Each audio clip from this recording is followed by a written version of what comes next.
Hi, എല്ലാവർക്കും സുഖമല്ലേ? ഞാൻ ഇന്ന് ഗോതമ്പ് പുട്ടുണ്ടാക്കി. അത് കഴിഞ്ഞിട്ട് അയലമീൻ കറി വെക്കണം. ക്ലീൻ ചെയ്ത അയലമീനാണ്. മഞ്ഞൾപ്പൊടിയും മുളക് പൊടിയും മല്ലിപ്പൊടിയും ഇട്ടിട്ട് കുറച്ച് വെള്ളം ചേർത്ത് കുറച്ച് തോട്ടുപുളി, പിന്നെ നമ്മളുടെ ഇഞ്ചി വെളുത്തുള്ളി ഇതെല്ലാം കൂടെ ചേർത്ത് മീനടുത്ത് വയ്ക്കണം.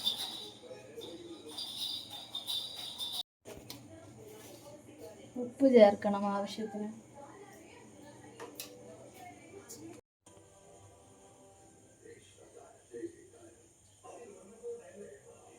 അയലമീൻ കറി ഞാൻ അടുപ്പത്ത് വെച്ചിട്ടുണ്ട്.